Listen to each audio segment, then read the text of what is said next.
Bom dia a todos. Sou Gabriel Lobo, diretor financeiro e de Relações com Investidores da companhia. Primeiramente, gostaria de agradecer a presença de todos vocês na apresentação dos resultados do terceiro trimestre de 2020 do Grupo Soma. Para essa apresentação, estão presentes conosco o nosso CEO, Roberto Jatahy, e nosso CFO, Haroldo Lorena. Para iniciarmos, gostaríamos de passar a palavra ao Roberto, para que ele possa detalhar os principais destaques do trimestre e da nossa estratégia.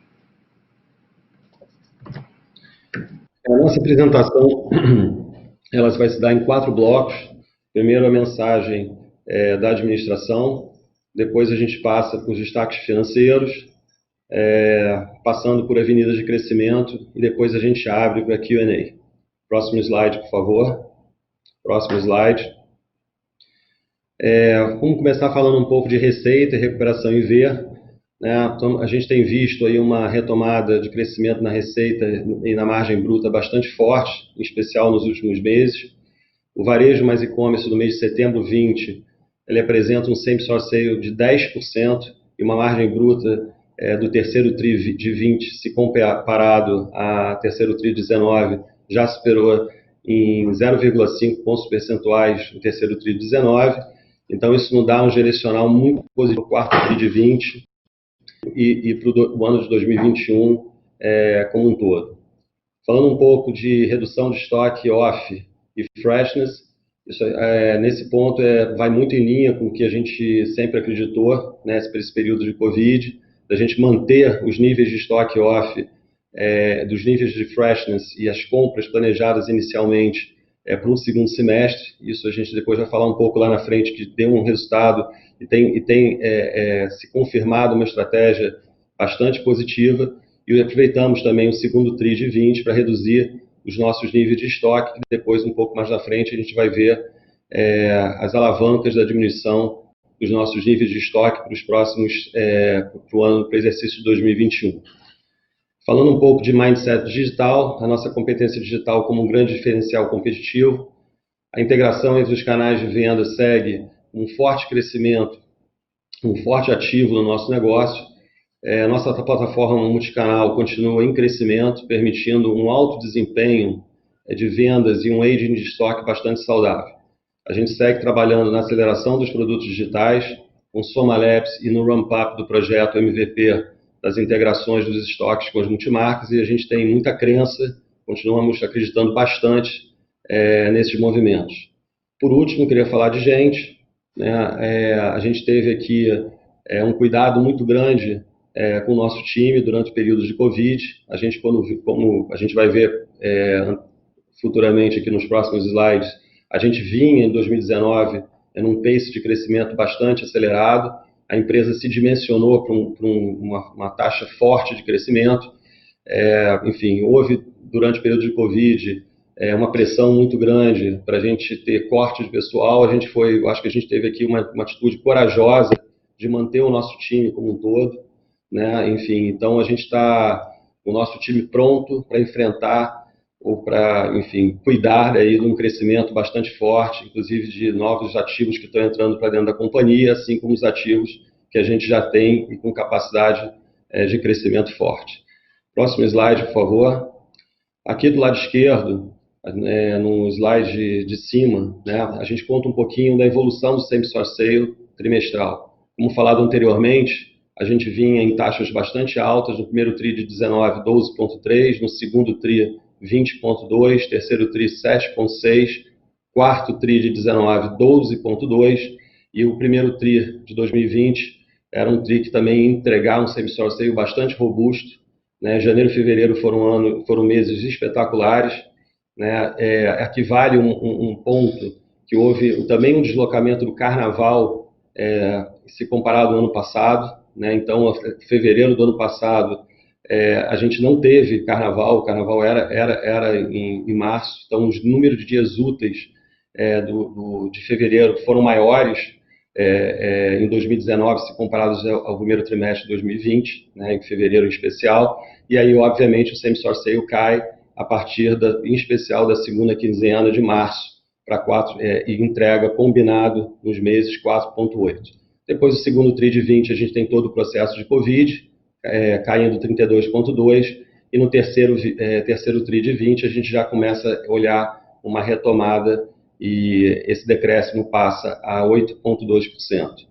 A gente botando uma lupa aqui no same-store sale do terceiro TRI de 20, a gente vê com 22,1 em julho, menos 12,6 em agosto, e aí quando a gente lança todas as coleções de novo em linha com a nossa estratégia, a gente descola totalmente desse same-store sale e vai para uma taxa de 10,1 já com as coleções lançadas. No lado direito, temos um gráfico de receita, né, que a gente fala um pouco que em janeiro 20, se comparado ao mesmo período do ano passado, a gente cresce 17%, depois 13%, depois 4% impactados pelo Covid, depois a gente vai para 74%, 75% e 69%, e a partir do momento que a gente começa a reabertura das lojas físicas, a gente começa a escalar a receita e termina setembro com 120% se comparado ao exercício anterior. Aqui também tem um disclaimer importante a ser feito: o nosso modelo de negócio de varejo ele é muito dependente de cabine, né? Então, assim, enquanto o período de cabines em shoppings estiveram fechadas, a gente não conseguiu uma retomada e uma atração tão grande, e a partir do momento que isso foi enfim, essa política foi descontinuada, a gente percebe uma retomada mais forte, atingindo setembro de 20 com 20% a mais de receita se comparado a setembro de 2019. Passando para o próximo slide, aqui a gente fala um pouco da parte digital no gráfico do lado esquerdo, né? A gente, enfim, tinha-se, né, de alguma forma, alguma dúvida se a taxa de crescimento do digital ela ia continuar no mesmo pace de crescimento, e aqui a gente vê claramente que isso acontece, né? O terceiro TRI de 20, a gente passa de 62,5 milhões para 170,4 milhões, um crescimento de 173%, e a gente continua acreditando bastante nesse canal e na nossa eficiência e cultura, enfim, que compõe toda a estratégia digital do grupo, e a gente cada vez mais acredita nesse canal, assim como nas lojas físicas, entregando um modelo de omnicanalidade. No gráfico do lado direito, a gente fala um pouco de base ativa. No terceiro TRI de 19, a gente tinha apenas 32% na nossa base, era uma base que comprava nos nossos canais digitais. Essa base, no terceiro TRI de 20, pula para 57%. Aqui é um ponto importante: a gente sempre teve muita dificuldade de migrar o cliente físico para o digital e mais facilidade de migrar o cliente do digital para o físico. Então, quando a gente olha esses 57%, a gente já começa a ver um movimento desses 57% se tornando em clientes omnichannel, que a gente sabe que tem muito mais valor por questões de recorrência. Enfim, então a gente está bastante feliz com esse resultado. Passando para o próximo slide, aqui a gente fala um pouco do canal de atacado, né? A gente sabe que o showroom, historicamente, né, o calendário de showroom, historicamente acontece em abril. Esse ano houve um deslocamento desse calendário um pouco mais de 2 meses para frente, né? E obviamente a consequência disso é também um diferimento de faturamento dos meses de julho e agosto para setembro e outubro, e provavelmente, obviamente, setembro deve ser faturado em novembro, e outubro também o faturamento historicamente que acontece no mês de outubro deve cair em novembro, e provavelmente a gente deve entrar um pouquinho aí no início de dezembro, nos primeiros dias de dezembro, que isso nos diz que o quarto TRI, isso nos indica que o quarto TRI será um quarto TRI bastante forte e promissor, né? E aqui tem um disclaimer também importante, que algumas poucas marcas, como Farm, Fábula e Maria Filó, fizeram sua segunda etapa de showroom, e elas já entregaram um crescimento de 8% se comparado a 2019 na segunda etapa de verão. Passando para o próximo slide, aqui a gente fala um pouco da questão dos stocks off, que a gente falou no início da apresentação. A gente tem aí, aproveitamos o período de Covid para diminuição, para limpeza desses stocks off, saímos de 62 milhões a preço de custo para 40,6 milhões a preço de custo, um decréscimo de 35%.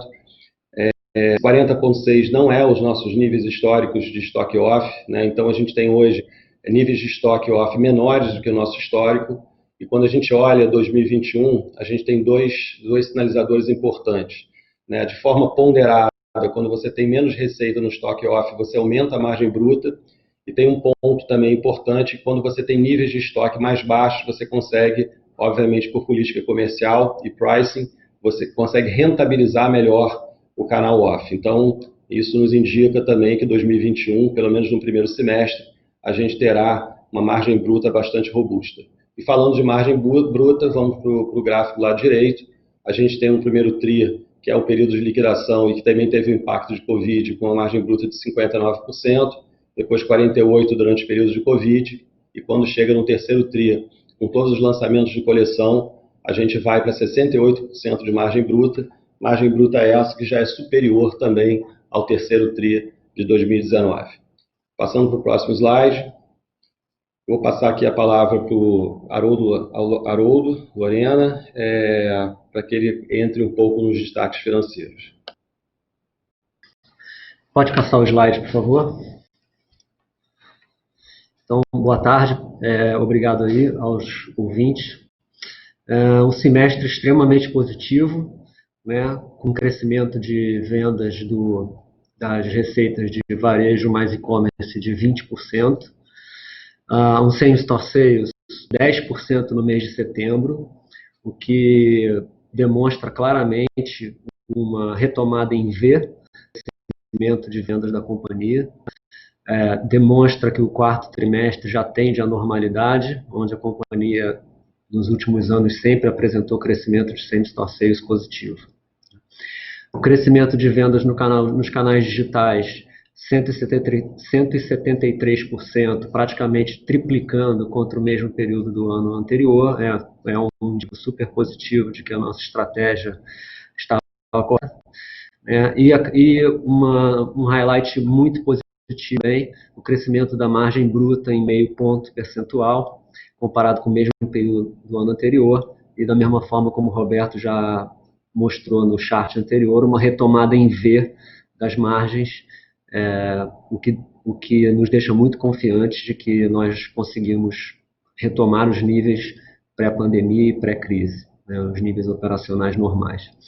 Um EBITDA positivo ajustado em 18,3 milhões e um lucro líquido positivo ajustado em aproximadamente 22 milhões de reais. Pode passar o próximo slide, por favor. Nesse slide, a principal informação aqui é a primeira linha, tá, com o varejo mais e-commerce tendo performado no período basicamente no mesmo nível do mesmo período do ano anterior, o que é um resultado muito expressivo, principalmente no mês de setembro, que foi o mês que superou em same-store sales o setembro do ano anterior. Já na segunda linha, que é o atacado, conforme o Roberto mencionou agora há pouco, um diferimento de receita, né, dos meses de julho, agosto e setembro para os meses de outubro, novembro e dezembro. Tá? Então,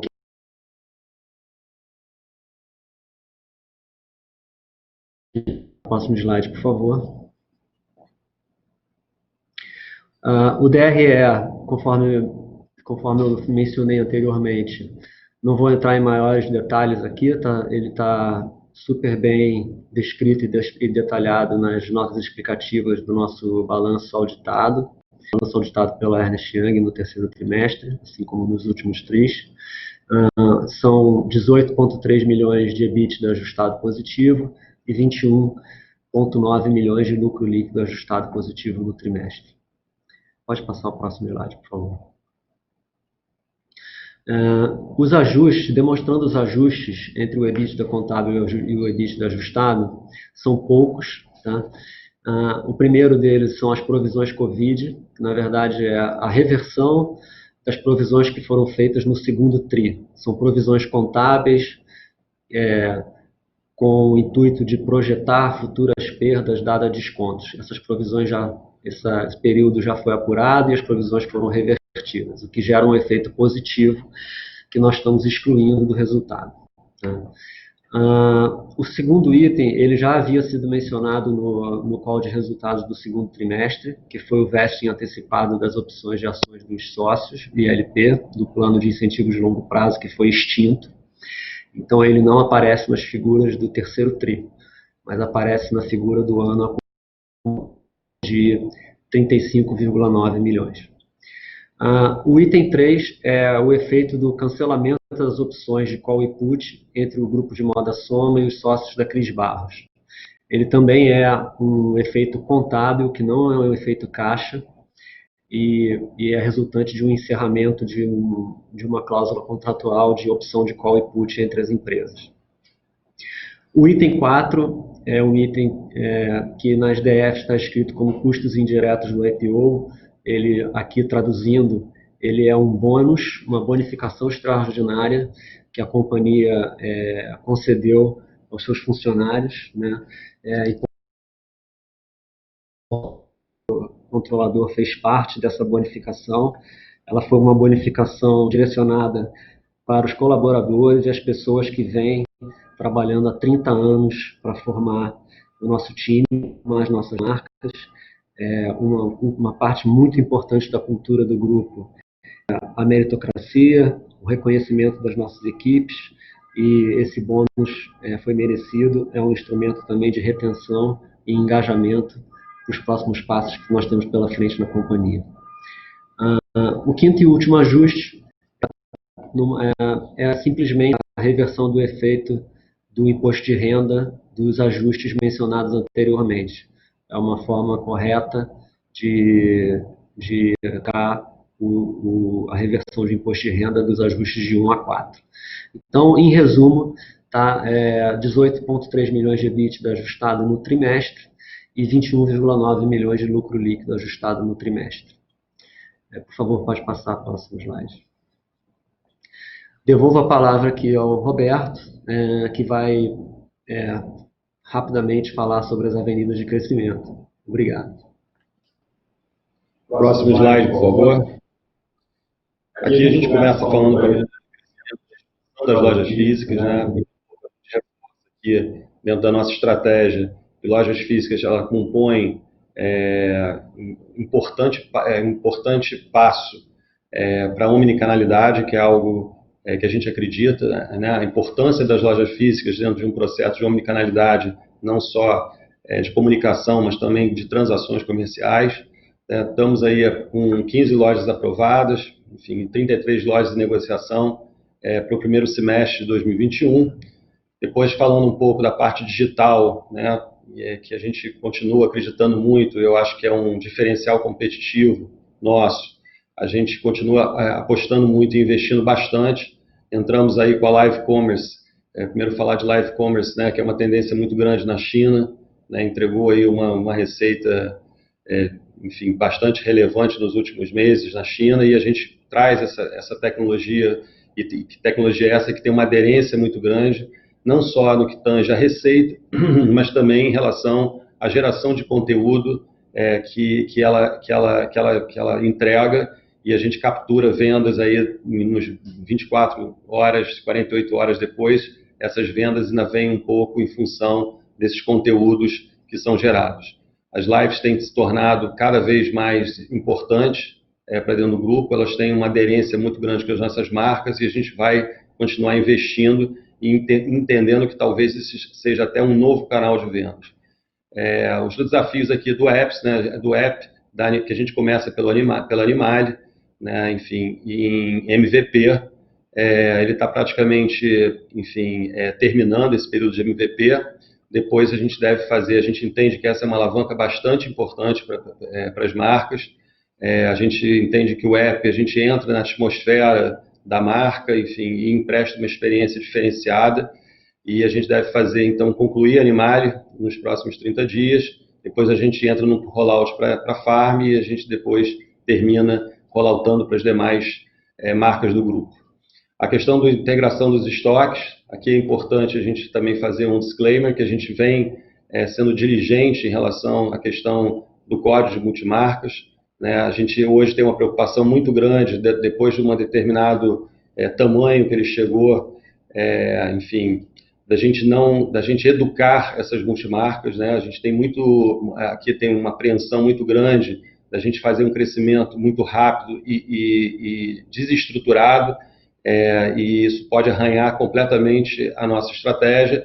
Então, hoje a gente faz um processo muito grande educativo das próximas multimarcas que vão entrar na carteira desse movimento, né? Então, a gente está rampando esse processo, esse projeto, de novo, com uma visão de longo prazo, que as multimarcas vão sofrer, né, se a gente não cuidar delas. E elas entregam uma capilaridade extremamente estratégica para a nossa operação, e aqui a ideia é que a gente cuide delas e que a gente, através de uma eficiência de estoque, consiga rentabilizar melhor essas multimarcas.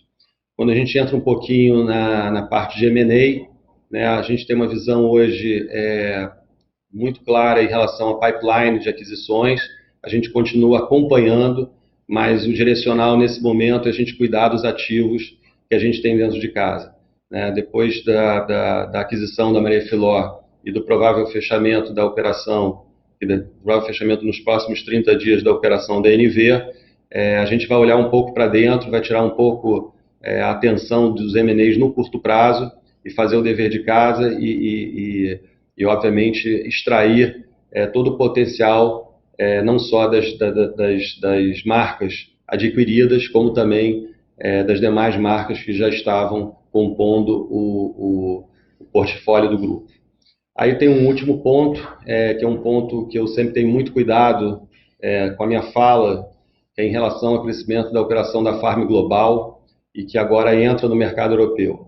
Esse é um play aqui dentro do grupo que as pessoas estão muito empolgadas, em especial o time que trabalha nessa operação, né? Todo mundo vê resultados bastante animadores. A operação cresce 100% no terceiro TRI 20, se comparado ao terceiro TRI 2019. É uma operação que vai entregar um EBITDA provavelmente bastante positivo no ano de 2021, mas eu ainda falo desse bullet aqui com bastante parcimônia, né? Dado eu não quero dar um direcional para o mercado, que a gente vai agora fazer que a gente está se ancorando na Farm Global.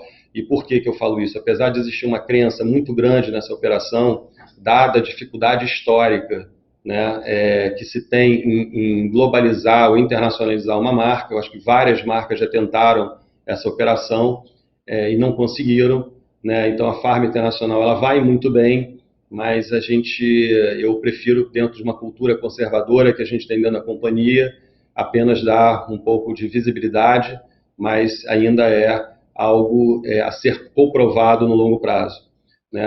É importante dizer que o mercado europeu entrou aí muito forte com a Farm Global, depois que a gente teve um sucesso nos Estados Unidos. De novo, uma operação que a gente não bateu na porta, e a gente não empurrou essa operação, novamente uma coisa orgânica, né? Assim como aconteceu nos Estados Unidos. Enfim, o canal digital nos Estados Unidos explodiu, né, através das influenciadoras que também espontaneamente começam a usar a Farm, e a gente tem aqui, de novo, dentro da companhia, uma empolgação muito grande com essa operação da Farm Global, porém eu tenho a responsabilidade de dizer, novamente, que dado a dificuldade que outras operações tiveram de se internacionalizar, essa é uma operação que ainda está em observação para os próximos anos. A gente termina aqui a apresentação e a gente abre para Q&A.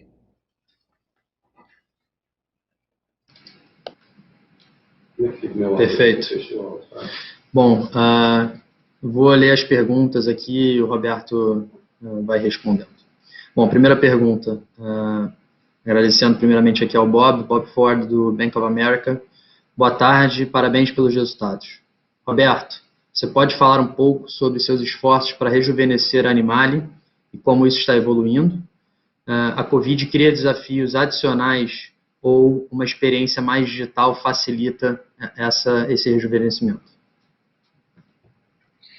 A gente sabe que assim, no Brasil, você atravessar 30 anos de uma marca Não é algo fácil, né? A gente sabe que o mercado europeu fez isso com muita competência. Existe todo um projeto, né, todo um processo de revitalização da marca, jogando ela num ambiente mais contemporâneo. Os códigos de sensualidade, de empoderamento, que são o DNA da marca, eles mudaram nos últimos anos e a gente está fazendo um trabalho bastante eficiente, reforçando todo o time de branding e a marca e a operação, em especial no varejo, no digital, mais varejo físico, ela já apresenta, a partir de setembro, uma revitalização bastante grande, não só no que tange a atração e a estética de produto, mas também recomposição de margem. A marca vai muito bem na questão de margem. A gente saiu daquele play histórico que arranhou.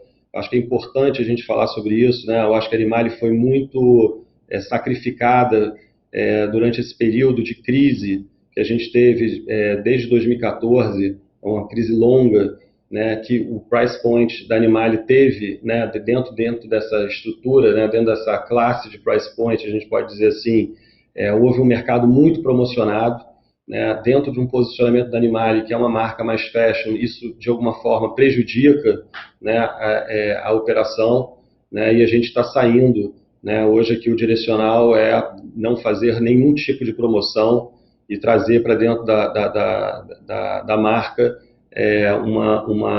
um resultado de margem bruta melhor. A receita está preservada, enfim, em relação a 2019, ela está em linha com 2019, só que com uma margem bruta bastante maior do que 2019. Então, da minha parte, em especial que a Animale, eu sou sócio fundador da Animale, eu estou muito confortável e feliz, né, com esse novo momento da marca. Inclusive, um ponto importantíssimo a ser colocado é que a base ativa da Animale vem crescendo bastante. Ela tem hoje, se comparado o terceiro TRI 20 com o terceiro TRI 19, a base ativa cresceu em mais de 30%, o que dá, novamente, um direcional muito positivo para a marca Animale.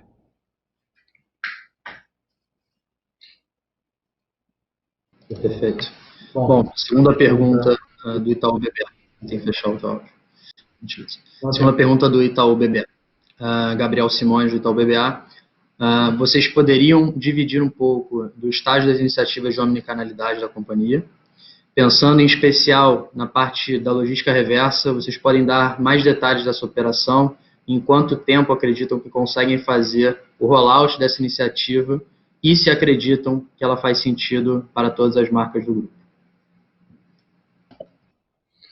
A questão, de novo, do digital é extremamente estratégica, né? A gente vê, né, o que a gente observa, né, nessa questão da logística reversa, da entrega expressa. A entrega expressa ela gera uma recorrência enorme e a gente vem se esforçando bastante. A gente começou no Rio de Janeiro e São Paulo com a entrega expressa e a gente vê os resultados que ela entrega. A gente hoje está olhando outros estados, né, olhando um pouco a questão de logística para a gente viabilizar essa operação.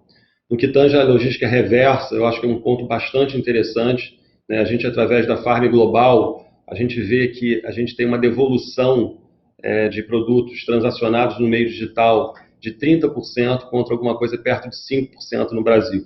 E isso claramente para a gente uma ótima notícia. Ela é meio contraintuitiva esse argumento, mas o que a gente percebe é que a nossa régua comercial está muito alta. Então, facilitar a devolução do cliente, né, é basicamente limpar talvez o principal atrito ou fricção de um processo de transação dentro dos canais digitais. A gente acredita que quanto mais a gente dá liberdade, quanto mais liberdade e mais facilidade a gente der nessa transação, inclusive na logística reversa, a gente vai ter muito mais confiança por parte dos nossos consumidores em consumir o canal digital. Então, de novo, a gente tem Rio de Janeiro e São Paulo entrando agora com logística reversa, e a gente deve fazer de forma parcimoniosa, acompanhando um pouco essa crença, né, que a gente ganha no top line, apesar da gente ter uma devolução maior, mas o overall disso é positivo. A gente vai fazendo rollout dessa operação para os demais estados do Brasil. Perfeito. Próxima pergunta também do Gabriel Simões, de Itaú BBA.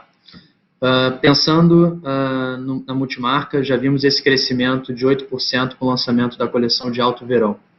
Mas gostaríamos de entender se ainda devemos ver esse canal sendo impactado no quarto TRI de 2020, dado que vocês fizeram o lançamento desta coleção somente em 3 marcas, ou se já esperam uma normalização desse canal no trimestre. Na verdade, o que a gente espera é um quarto trimestre, a gente pode dizer, entre aspas, turbinado no canal de multimarca, exatamente pela questão do diferimento. Acho que é importante a gente falar um pouquinho desse ponto, é que no curto prazo e talvez no médio prazo, a gente entende que esse canal, ele por si só, e somado à questão da omnicanalidade, que a gente avança na integração dos estoques das multimarcas, ele continuará bastante robusto. O terceiro TRI vem com um faturamento diferido bastante importante e a gente, enfim, está super confiante para os próximos, não só para o próximo TRI, que é o último TRI de 2020, mas também hoje a gente já tem o nosso showroom iniciando a primeira etapa do showroom de inverno 2021 e com vendas bastante mais,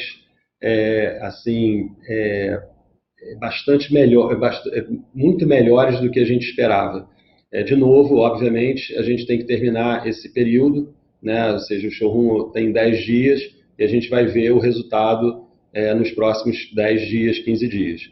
Mas, novamente, a gente percebe que no modelo tradicional do canal de multimarca, a gente vê uma recuperação em linha com os demais canais da empresa e ele se soma, obviamente, no último TRI com esse modelo de integração dos estoques das multimarcas para efeito de faturamento.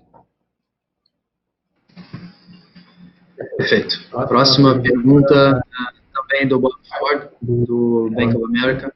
Peço desculpas se isso for estratégico, mas também gostaria de discutir algumas das coisas que vocês estão fazendo para impulsionar o maior envolvimento do cliente e o comportamento de canal cruzado à medida que move para a conversão de novos clientes no comércio eletrônico.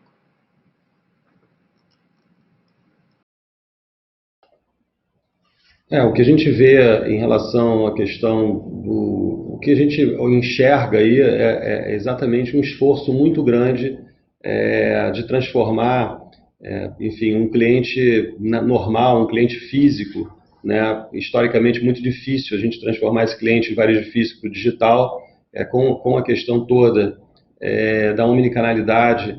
A gente hoje tem esse 57% no canal digital, migrando já para um modelo de omnichannel. Então, enfim, a gente está bastante confortável em relação a isso e, muito pelo contrário, a gente vê essa questão toda de canal no final do dia virando um único canal e gerando muito valor se a gente pensar na questão da integração dos estoques. Eu não sei se eu consegui dar a resposta correta, talvez eu tenha tido um entendimento não muito bom da pergunta, mas eu fico à disposição para a gente corrigir alguma coisa na resposta um pouco mais à frente. Eu acho que a próxima pergunta vai na mesma linha, talvez seja um pouco da dúvida do Bob. A pergunta é do Joseph, do JP Morgan. Oi pessoal, bom dia. Queremos entender um pouco mais o perfil do cliente Omnichannel. Vocês podem comentar, por gentileza, a frequência de compra, ticket médio das novas clientes captadas no canal. E a última pergunta, se é um perfil incremental a cliente tradicional do canal de varejo físico. O cliente Omnichannel é um cliente diferente, né? Ele é um cliente que ele tem uma recorrência muito maior, ou seja, ele tem uma frequência 4 vezes maior do que um cliente de um canal único. O ticket médio é superior, bastante superior, e o churn dele na base é 25% menor do que o churn natural. Então, o cliente Omnichannel, indubitavelmente, ele é estratégico e ele é muito diferenciado.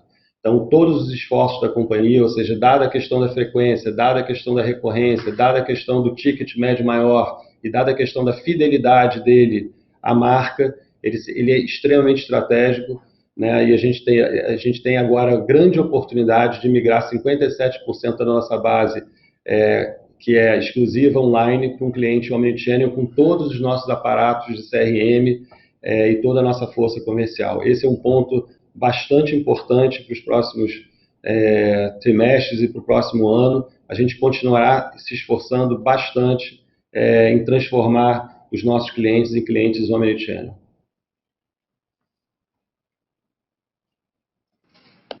Perfeito. Próxima pergunta, novamente do Joseph, do JP Morgan. Olhando para as despesas, queremos entender qual o nível de que vocês consideram ideal de investimentos em marketing. Vimos um aumento relevante no curto prazo, que se traduziu em crescimento. Olhando para frente, como deveríamos pensar nesta frente de investimento? Se a gente for falar um pouco de custo de G&A em especial da companhia, nesse TRI, se comparado o TRI 20 com o 19, a gente percebe um incremento de despesa no G&A. Ele é proveniente claramente dos esforços que a gente fez, né, já no final do ano passado em relação a gente, dimensionando a empresa, não só em termos de CD, enfim, e em outras frentes, dimensionando a empresa para um forte crescimento futuro. O outro, talvez, ofensor desse G&A, ele passa pela questão do digital, né? A gente tem, também uma das estratégias que a gente falou um pouquinho até no Roadshow pré-IPO foi a questão da gente investir muito em mídia no momento que o mercado não estava investindo, né? Ou seja, para ganho de share de mercado, e isso se traduz efetivamente no ganho nominal de clientes ativos, né? Então, isso obviamente, toda a mídia digital é uma proxy de receita, né? Enfim, então quando a gente tem uma receita no digital maior, os gastos com mídia aumentam e a gente ainda alavancou mais isso no play de ganho de market share. Obviamente também isso tem uma derivada em custo de frete. Então, quando a gente abre esse número, os grandes ofensores desse número é pessoal, muito mídia e alguma coisa em frete. Perfeito. Próxima pergunta do Eric, da Eleven. Boa tarde a todos e parabéns pelos resultados. Poderiam explorar um pouco mais sobre a abertura de lojas para o ano que vem? Se possível, passando um pouco mais de detalhes de abertura de lojas por marca. Obrigado. Eu não gostaria de falar em relação à abertura de lojas por marca, porque isso prejudica muito as nossas negociações com a indústria de shopping center. Esse ano, de novo, a gente falou aqui dentro da apresentação que a gente deve abrir, já temos 15 lojas fechadas, algumas abrirão ainda no exercício, bem no final do ano de 2020. Temos 15, dentro dessas aberturas, são 15 no total já assinadas, né? E tem um pipeline aí de 33 lojas em processo de negociação, e essas lojas devem ser abertas no primeiro semestre de 2021. Só dando um pequeno cheiro aqui, né? As principais marcas que vão abrir lojas a Foxton, dentro de um processo de nacionalização da marca, né? A gente sabe que a Foxton está muito concentrada no Rio de Janeiro e agora em São Paulo, então a gente começa a fazer o rollout de abertura de lojas para outros estados, priorizando a região sul do Brasil. A outra marca que a gente continua bastante agressivo e olhando muito expansão física é a Fábula, pelas entregas em relação à base ativa, né? A gente teve uma surpresa assim, incrível com a Fábula durante o período de Covid, na capacidade que a da Fábula tem de captar clientes em lojas físicas e muitas vezes até em pop-ups e com uma atração no digital absurda, né? Enfim, então a Fábula, que era uma marca dentro do nosso portfólio, que apenas compunha o nosso portfólio, a gente enxerga hoje através de um melhor sourcing, né, e uma diminuição que a gente está tentando, né, viabilizar nas próximas coleções, que pode chegar até 10% ou 15%, a gente entende que essa operação pode se tornar relevante no grupo, não só pela oportunidade de diminuição de margem, pelo empobrecimento da concorrência e também pela forte tração que ela tem no digital. Alguns testes serão feitos, né, enfim, em relação à combinação com farm, algumas estratégias de farm combinadas com a Fábula, enfim, a gente começa a olhar para essa operação de uma forma diferente a partir do segundo semestre de 2020. Né, a gente começou a olhar que essa operação tinha uma atração digital enorme, provavelmente porque essa aderência se dá muito em função da questão dos tamanhos e modelagens. Né? Ou seja, você compra um pouco sempre, a mãe compra um produto um pouco maior para o filho, então você não tem uma questão tão forte aí de devolução e de insegurança para comprar nos meios digitais. Pelo menos assim a gente explica a marca que mais teve tração durante o período de Covid nos canais digitais. Bom, por fim, a última pergunta que temos até agora, da Daniela, da Eleven. Boa tarde.